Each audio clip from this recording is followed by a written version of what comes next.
네, 뉴스 정면 승부 매주 수요일에는요. 수요 스페셜 새 남자의 정치수다 함께하고 있는데요. 오늘도 김경진 변호사, 소종섭 전 시사저널 편집국장 두 분 스튜디오에 나와 계십니다. 안녕하세요. 안녕하세요. 자, 지금 정치권은 첩첩산중입니다. 아시다시피 20대 총선에 적용해야 되는 선거구 획정 기준 마련 시한, 이게 8월 13일이라고 하네요. 정확히는 그러니까 시한은 아니고요. 네. 그러니까 지난번에 이제 선거구를 국회의원들이 자율적으로 처리를 하라고 하다 보니까 이게 게리맨더링이라든지 그렇죠. 아니면 막판까지 가다가 끝까지 버티다가 이게 이제 선거구를 획정하는 문제점이 있어서 네. 이번부터 그러니까 5월 달에 지금 법 개정을 통해서 이제는 선관위에다가 그 권한을 지금 위탁했거든요. 별도의 기구에 국회 자체적으로. 근데 거기서 최소한 뭔가 국회에서 좀 여러 가지 제도와 연관된 부분에 대한 가이드라인을 좀 줘야 될 것이 아니냐. 비례대표 숫자는 몇 명으로 하고 지역구 의원 숫자는 몇 명으로 할 것인지, 그다음에 이제 비례대표라든지 지역구를 뽑는 방식은 어떻게 할 것인지, 네. 이런 부분에 대한 좀 가이드라인을 달라라고 요구한 시점이 지금 네. 8월 13일이라는 것이어서요. 네. 이것이 데드라인은 아닌데 네. 빨리 해줘야만 그쪽에서 이제 이 지역구를 획정할 수 있는 이 상태가 되는 거죠. 그렇죠. 김경진 변호사님께서 이 시한이라는 표현에 대해서 네. 예리하게 이제 설명을 해주셨는데, 네. 자, 새누리당은 오픈 프라이머리 전격적인 도입. 네. 지금 길거리에 보면 현수막이 많아요. 네. 공천권을 국민에게 이런 네. 구호들이 있습니다. 네. 또 새정치민주연합은 이 권역별 비례대표제 전환. 서로 다른 주장을 하면서 평행선이었는데 네. 휴가를 마친 문재인 대표가 네. 오픈 프라이머리와 권역별 비례대표제를 빅딜하자 이렇게 제안하지 않았습니까? 네. 자, 여야 간 협상에 돌파구 마련될 수 있을까요? 소 국장님 어떻게 보세요? 문재인 대표가 휴가 때 여러 가지 고민을 좀 한 것 같죠? 복귀하자마자 세 가지 얘기를 했어요. 권역별 비례대표제와 오픈 프라이머리 그리고 선거구 획정 기준까지 세 가지를 그냥 한 번에 빅딜을 하자. 네. 기존에 이제 여야 정개특위가 있지만 그 테이블에서 하든 아니면 여야 대표가 만나서 결정을 짓든 형식 관계 없으니까 일단 한번 세 가지 테이블에 올려놓고 결정을 짓자. 이렇게 얘기를 했는데 저는 일단 두 가지를 말씀드리고 싶은데, 첫째는 이 문재인 대표의 제안이 이종걸 원내대표를 포함한 당 지도부와 어떤 상의가 없었던 것 같다는 거예요. 당장 거기에 대해서 다른 말들이 나오고 당에서도 새정치민주연합 내에서도 그런 문제를 사전에 좀 논의를 했으면 좋았을 텐데 이런 얘기가 나오는, 문재인 대표에게 기존에 계속해서 제기되어 왔던 이른바 리더십의 문제가 이번에도 똑같이 나타나는 부분에 대해서 참 아쉽다. 그 말씀을 하나 드리고 싶고, 두 번째는 저는 이 권역별 비례대표제와 오픈 프라이머리를 동시에 빅딜하는 거, 물론 각각의 성격 차이가 있고 다른 점이 있지만 저는 한번 전향적으로 생각해 볼 만하다라고 네. 생각을 합니다. 그러면은 문 대표는 왜 상의 없이 그랬을까요? 김 변호사님. 근데 이게 지금 새정치민주연합 내부의 문제만은 아니고 거꾸로 새누리당 내부에서도 이걸 전향적으로 문재인 대표 얘기한 김에 받아들여야 된다. 라는 일부 의견들의 얘기가 있어요. 네. 그러니까 이거는 각 지역구 의원의 자신의 어떤 정치적인 소신, 또 현재의 어떤 정치적인 위치에 따른 유불리 판단에 따라서 각각 당내에서 생각이 여러 가지가 있는 거예요, 보면. 네. 그러니까 새정치민주연합 내부만 정리가 안 된 것이 아니고 새누리당 내부에서도 정리가 안 됐다. 지금 이제 이런 면이 분명히 있고, 근데 이제 그럼에도 불구하고 큰 틀에서 뭐가 옳냐, 어느 방향이 맞냐, 이건 볼 때 문재인 대표 주장한 게 맞아요. 첫째, 기본적으로 이 권역별 비례대표 문제는 선관위에서 이렇게 하자라고 딱 하고 안을 제시했던 부분이에요. 선관위가 지금 올 2월 달에 이 안을 양당에 공이 던졌잖아요. 던지면서 이걸 해야만 영호남 지역 일당 독재의 문제가 해결이 된다. 그다음에 소선거구제 때문에 사표가 지금 무진장 많이 발생하고 있지 않습니까? 그래서 이 사표 문제 해결할 수 있는 방안이 바로 이 방안이다. 그래서 이 제도 도입해 달라라고 선관위가 제도로서 요구를 했고, 큰 틀에서 보면 이 안이 맞다라고 하는 것이 국회의원들 사이에서 대체로 공감대는 이루어져 있는 것 같아요. 그런데 지금 정병국 의원 같은 경우에는 네. 새누리당 소속이지만 네. 검토해 볼 만하다는 입장인데 네. 사실은 어느 정도 답이 나온 게 김무성 대표는 신중히 검토해 보겠으나 네. 수용은 어려울 것 이렇게 네. 얘기하지 않았어요? 그러니까 거절 아닙니까? 그거는 딱히 거절이라고 얘기할 수는 없어요. 그런데 네. 거절 쪽에 조금 무게가 더 잡혀 있는 뉘앙스인데, 왜 그러냐면 며칠 전에 그 새누리당 안에서 내부 보고서 유출됐지 않습니까? 네. 현행 제도를 그대로 유지해야만 새누리당의 의석 득표가 극대화가 된다. 네. 여기서 조금이라도 바꾸게 되면 새누리당 입장에서는 손해를 볼 수밖에 없다. 네. 그래서 가급적이면 현상 유지로 가야 된다. 라는 것이 지금 새누리당의 입장이거든요. 그러면 당대표 입장에서는 그런 손익 보고서를 무시할 수가 없기 때문에 일단 애매모호하지만 조금 부정적이다 이런 스탠스를 취했다고 저는 그렇게 평가를 하고 있는데 네. 문제는 김무성 대표가 이거예요. 본인이 통큰 정치를 한다. 조정자다. 이런 이미지나 뉘앙스를 가지고 지금까지 정치에 임해왔잖아요. 그러면 사실 문재인 대표가 이거 통크게 지금 던진 부분이란 말이에요. 네. 그러면 통크게 받아야만 맞거든요. 당 대표 대 대표 차원에서. 그리고 이게 양자가 가령 뭐 하나는 선거제도고 하나는 당내 어떤 경선에 관한 문제이기 때문에 결이 다르기 때문에 뭐 받고 받을 문제가 아니다 이렇게 생각을 하지만 아니 큰 틀에서 보면 이게 대한민국의 정치 발전을 위해서 둘 다 공이 필요한 제도 아니에요 보면. 일단은 이게 네. 지금 김 변호사님 말씀 중에 그러니까 문재인 대표와 지금 새정치민주연합 내 지도부 내에 상의가 안 된 부분과 지금 새누리당 내에서 정병국 의원이나 이병석 의원이 이야기하는 부분을 동렬해놓고 보는 것은 맞지 않다. 네. 왜 그러냐면 새정치민주연합은 문재인 대표의 얘기거든요. 대표의 얘기이기 때문에 상당히 무게가 실리는데 오늘 밤중에 이제 이따가 모여서 지금 여기에 대해서 결론을 낸다는 거 아닙니까? 그렇죠. 만에 하나 지도부 회의를 했는데 문재인 대표 얘기에 대해서 지도부에서 문제 제기를 하면서 잘못됐다. 막 비판을 받으면 그거 어떻게 될 겁니까? 이따 이제 봐야 되겠지만 저는 대표기 때문에 이 새누리당 내 일부 의원들이 얘기하는 거랑은 완전히 차원이 다른 거다. 그러니까 문재인 대표가 그런 면에서는 좀 더 어떤 본인의 리더십을 가다듬고 이런 중요한 얘기를 뱉을 때는 당내의 어떤 좀 공론화 과정을 최소한도 어느 정도 협의를 거친 이후에 말하는 게 좋다라고 좀 생각이 들고요. 네. 네. 그리고 아까 이제 김 변호사님 말씀 중에 이제 사표 문제가 있는데 네.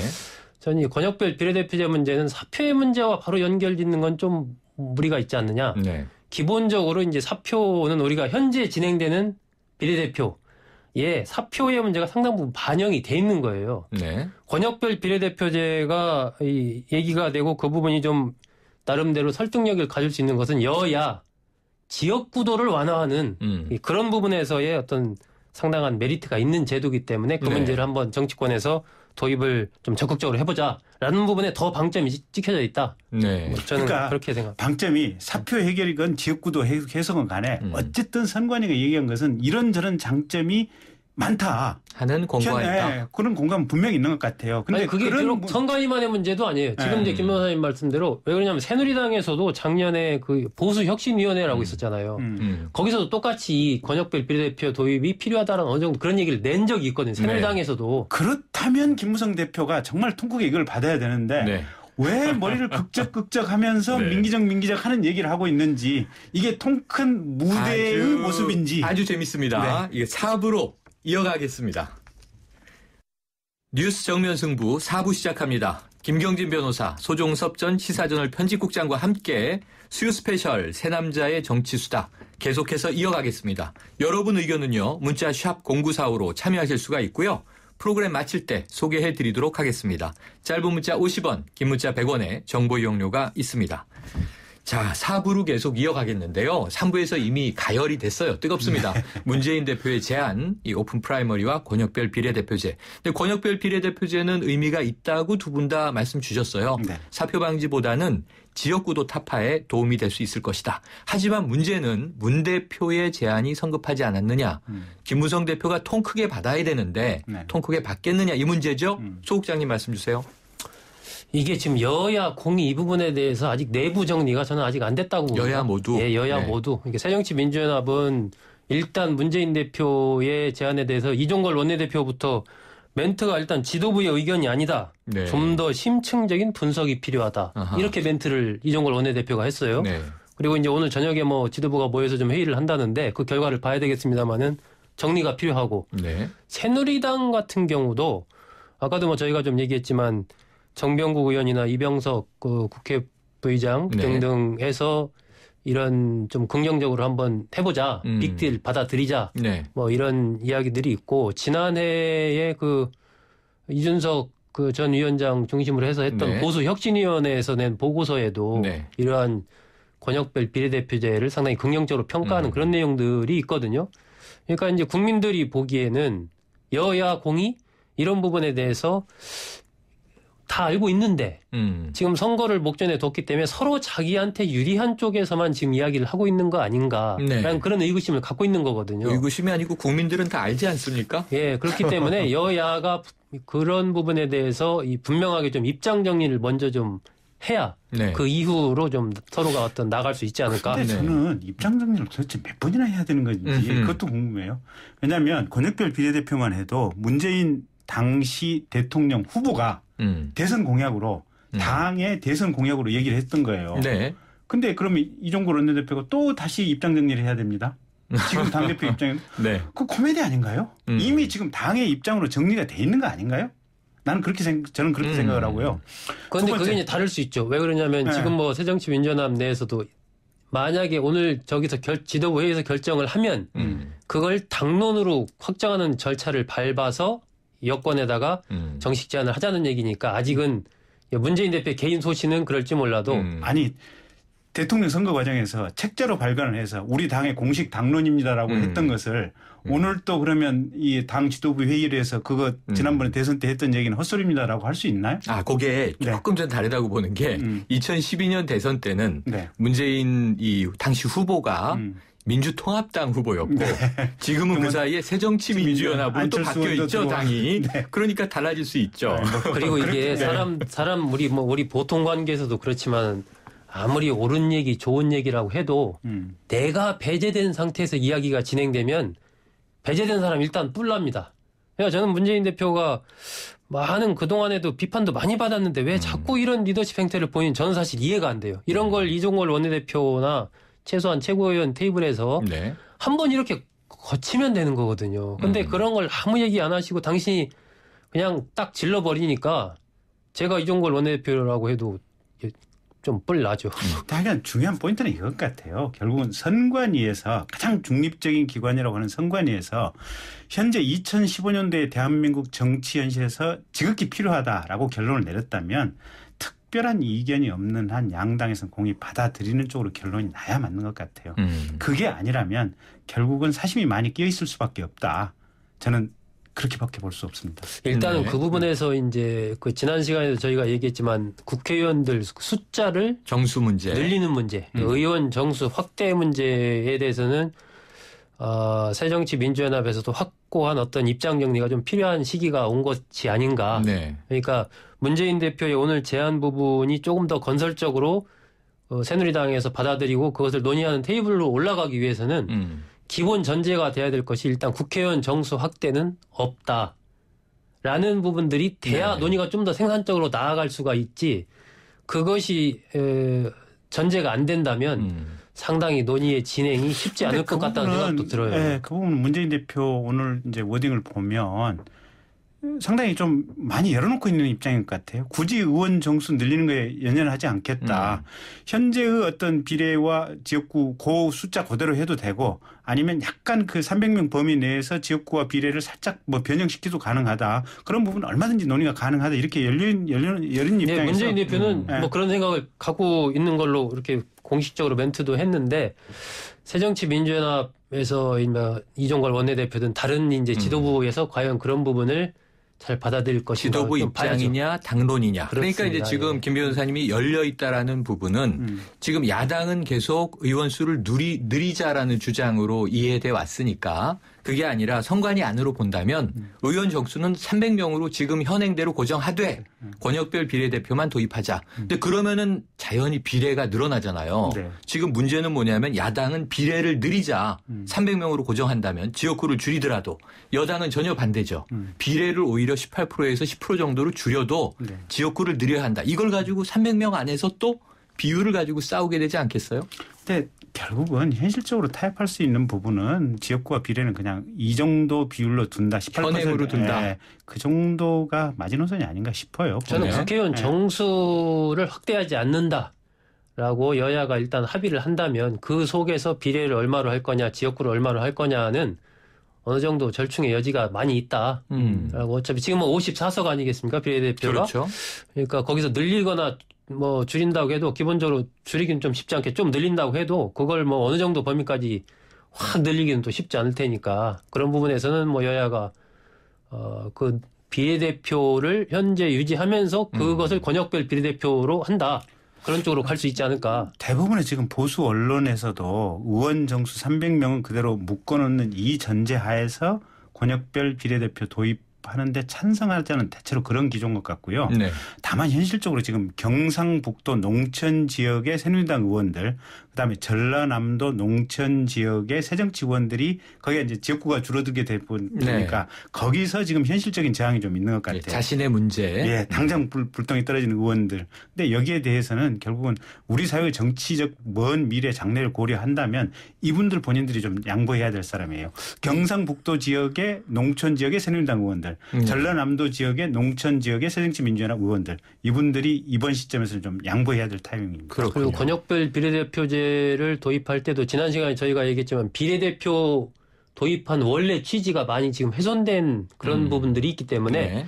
권역별 비례대표제를 만약에 도입한다고 하더라도 그 후보가 되는 사람들의 어떤 일정한 기준 같은 것들을 좀 여야가 정할 필요가 있지 않나 하는 생각도 듭니다. 네. 이게 일단 좋은 취지로 이렇게 도입을 해놓고 일종의 뭐 그런 원래 비례대표제의 그 취지와 전혀 관련 없는 그런 전문성이라든지 그런 소수 약자들에 대한 배려 이런 것들과 관계없는 그야말로 막 그 지역에서 오랫동안 정치 이렇게 그 낭인 비슷하게 생활해왔던 분들의 하나의 의정 진출하는 창구로 이게 또 될 가능성도 좀 있지 않나 저는. 그래서 공천권을 가진 당대표의 권한 남용 임무 이 통로로 쓰였다라고 비판받는 거였잖아요. 그렇습니다. 오히려 네. 근데 이게 권역별로 간다면 지금보다는 문제가 훨씬 줄어들 것 같아요.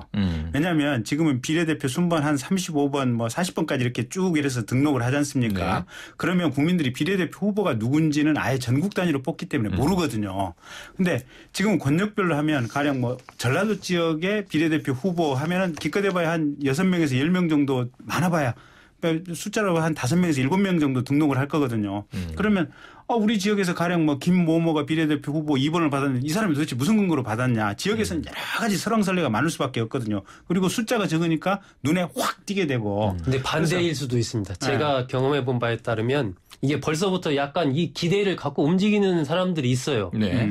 근데 이 어떤 사람들이 움직이냐면 주로 정치권 주변에서 오랫동안 있었던 그 정치 네트워크가 그 굉장히 강한 이런 사람들이 움직입니다. 이게 도입되면 내가 비례대표 국회의원이 될 수 있다라고 생각을 하는 거예요. 이 서울 같은 경우는 비판의식도 있고 사람들이 지켜보는 눈이 있기 때문에 이 어떤 사람이 됐나 관심을 갖고 지켜보는데 지금 6개 권역으로 나눠서 이렇게 비례대표 공천을 만약에 하게 된다면 사실 농촌 같은 경우는 누가 비례대표가 된다고 해서 그 사람에 대해서 막 문제 제기하고 이러하기가 쉽지가 않습니다. 그렇기 때문에 저는 이걸 도입한다고 해도 여야가 비례대표의 정말 그 뜻을 잘 살릴 수 있는 취지와 함께 가야지 그냥 이 어떤 지역구도 완화라는 큰 대명제 하에서 잘 되겠지 해가지고 했다가는 또 문제가 생길 수 있다. 두 분 이야기를 듣다 보니까 권역별 비례대표제가 도입이 되든 안 되든 여야가 갑론을박하다가 답을 내야 총선을 치르지 않겠습니까? 맞습니다. 그럼 의원 정수는 300명에서 늘리지 않는다. 비례가 몇 석 늘든 지역구가 몇 석 늘든 이제 선거구 획정해야 되는 거고요. 네. 그러면은 국민들이 보기에는 뭐 굉장히 시끄럽게 싸우더니 결국은 뭐 그 밥에 그 나물 아니야 이럴 수 있는데 네. 지금 또 하나의 쟁점이 이거는 이제 제도상의 문제가 아니라 정당 간의 문제인데 오픈 프라이머리 있잖아요. 네. 야당은 왜 오픈 프라이머리를 덥석 못 받아요? 왜 이게 딜의 대상이 돼야 되는 거죠? 글쎄 저는 그 부분 이해할 수가 없어요. 그러니까 원래 네. 먼저 하자 그랬던 거는 애초에 아까 뭐 대선 공약도 말씀하셨지만 야당이 먼저 들고 나왔던 이슈 아닌가요? 아니 문재인 대표도 지금 당대표 경선 과정에서 이 오픈 프라이머리 공약사항으로 지금 얘기를 했었던 부분이거든요. 근데 당대표가 된 다음에 갑자기 그냥 슬그머니 들어갔어요. 그다음에 지금 이 혁신위원인 조국 교수 같은 경우도 오픈 프라이머리 전면적 도입 얘기가 혁신위원 되기 직전에 기자들하고 얘기할 때 얘기가 나왔다가 최근에는 이게 너무 그냥 기득권 고착화의 어떤 수단으로 쓰이는 것이 아니라 또 이렇게 말이 바뀌었단 말이에요. 네. 부정적인 측면을 부각하더라고요. 네. 근데 제가 볼 때는 이게 현재처럼 당원들을 모집해서 어떻게 보면 경선을 치르는 이 시스템 자체 지금 생각해 보시면 호남권에서 작년 2012년도 선거 때 박수선 의원 당선된 지역구에서 당원들 이렇게 선거인단 모집하는 과정에서 심지어는 이 동장 출신이 자살까지 일으키지 않습니까 보면. 그러니까 오히려 당원들 중심의 어떤 코카서스 이런 모임 자체가 사고의 가능성이 오히려 더 크고 현역 위원장의 기득권을 고착화시켜줄 가능성이 훨씬 더 크거든요. 그나마 이게 오픈 프라이머리를 하게 된다면 당원 중심의 경선보다는 훨씬 더 공천권이 국민들에게 개방되고 공개되고 투명하게 될 가능성이 큰 제도인데 왜 사람들이 그렇게 생각을 바꾸고 조국 교수 똑똑하다는 그분도 이렇게 살짝 생각이 바뀌었는지 그 부분이 잘 이해가 안 갑니다. 소극장님은 어떻게 보세요? 저는 뭐 새정치민주연합이 이 현재 이런 흐름 속에서 결국 오픈 프라이머리를 일정 부분 수용할 수밖에 없을 것이다라고 봅니다. 물론 그것이 이제 새누리당은 지금 전면적인 오픈 프라이머리를 이야기하는데 저는 뭐 지금 새정치민주연합이 한 80% 정도 20% 정도의 어떤 전략공천 가능성 네. 이런 것들 남겨놓고 저는 그런 방안도 괜찮다고 봐요. 그러니까 이게 뭐 순식간에 막 전국을 동시에 한 번에 그냥 오픈 프라이머리로 싹 하는 뭐 그런 데까지 가기에는 아직은 조금 부담이 있으니까 네. 한 80%나 85% 정도를 오픈 프라이머리로 여야가 합의해서 같은 날 딱 하고 나머지 한 10%나 15% 정도를 전략공천으로 남겨서 일정하게 여지를 좀 두고 가는 그런 방안 또 뭐 괜찮지 않느냐. 네. 그런데 이제 새정치민주연합이 안 받으면 이 새누리당이 불안해지는 게 역선택이라는 이제 이게 남아 있으니까 같은 날 하자라는 제안인 거잖아요. 네. 그러면은 뭐 각각 한 20%든 15%든 전략공천의 여지를 두더라도 나머지 이제 80% 내외에서는 같은 날 동시에 여당 야당이 오픈 프라이머리를 하는 건데 이것도 좀 성사 가능할까요? 근데 최소한 이런 방안을 생각해 볼 수 있는 것 같아요. 그러니까 역선택이라고 하는 것이 워낙 치열하게 대결 구도가 있는 지역에서만 의미가 있어요. 네. 그러니까 수도권이라든지 충청권 같은 경우에는 역선택의 가능성이 있는데 분명한 것은 일당 독재가 있는 지역, 가령 영남이라든지 호남 지역 같은 경우에는 사실은 주민들이 거의 하나의 정당으로 쏠림 현상이 있기 때문에 네. 역선택이 있다고 하더라도 극히 미미할 수밖에 없다. 그래서 그런 지역은 역선택의 우려보다는 오픈 프라이머리에 따른 어떤 그 장점이 워낙 극대화될 수 있는 지역이기 때문에 네. 최소한 이번에 합의가 안 된다고 할지라도 영남, 호남에서는 각각 오픈 프라이머리를 도입해 볼 만하고 그게 충분히 의미가 있다. 그렇게 보여지고요. 어쨌든 제가 볼 때는 오늘 문재인 대표가 제안한 대로 통국의 양 당이 이게 필요하고 국민에게 유용하다고 보여지므로 받아서 두 가지 제도를 동시에 도입하는 것이 제일 중요하지 않나 싶습니다. 자, 여야 합의가 안 된다고 해도 새누리당 입장에서는 오픈 프라이머리를 일정하게 할 것이다. 내용은 조금 변형을 네, 할 수 있겠지만은 네. 하면서 그 효과를 극대화하려고 할 것입니다. 왜냐하면 지금 총선을 앞둔 중요한 하나의 정치 개혁의 핵심으로 이 오픈 프라이머리를 지금 새누리당에서는 주장을 하고 있는데 네. 새정치민주연합이 이걸 안 받는다면 새정치민주연합을 하나의 이런 개혁을 거부하는 세력으로 가면서 네. 우리는 이렇게 가고 있다라고 그 효과를 극대화하는 그런 전략을 쓰겠죠. 아, 이게 시간이 너무 모자라요. 네. 왜냐하면 한 이슈 가지고도 뜨거워서 막 가는데 원래 이슈가 또 있거든요. 왜냐하면 이 두 분의 예언이 너무 잘 맞아서 내일 지금 대통령 대국민 담화 예정돼 있지 않습니까? 네. 여기에 대한 예언 논평을 들어보려고 하는데 시간이 없으니까 한 30초씩 소국장님 내일 이 박근혜 대통령 대국민 담화 어떤 내용 핵심적으로 담을까요? 지금 뭐 박 대통령 입장에서는 경제 살리기에 매진하는 거 그리고 이른바 4대 개혁을 가열차게 추진하는 거 그리고 국민들이 이 난국을 좀 같이 극복해가자는 거 이런 세 가지를 호소를 하게 되지 않을까 뭐 그렇게 생각합니다. 지지율에 좀 도움이 될까요? 박 대통령이 연설하고 하면은 늘 뭐 열혈 지지자들이 있고 그러기 때문에 아무래도 도움이 좀 되겠죠. 효과가 있을 것이다. 네. 그러면은 변호사님은요? 저도 똑같은 생각인데요. 경제 살리기를 위해서 국민의 협조, 기업의 협조를 구한다라는 부분을 간절하게 아마 말씀을 하실 것 같고요. 네. 그다음에 이제 일본이나 북한에 대해서도 혹시 일정한 메시지를 던질 가능성도 충분히 있어 보이긴 하고요. 네. 그래서 이제 지지율은 어쨌든 대통령께서 뭔가 액션을 하시면 조금은 오르지 않을까 저도 그렇게 예상하고 있습니다. 자, 그리고 경제인 특별사면 할까요? 지금 롯데그룹 사태 이런데 하실 겁니다. 할 것이다. 네. 네. 예, 상황이 저는 뭐 과거보다는 안 좋아졌지만 그대로 그 기조를 밀고 갈 것이다. 뭐 그렇게 봅니다. 네. 자, 오늘 새남자의 정치수다 뭐 참 짧은 시간 여러 가지 이슈 다뤘는데요. 지금까지 김경진 변호사, 소종섭 전 시사저널 편집국장과 함께했습니다.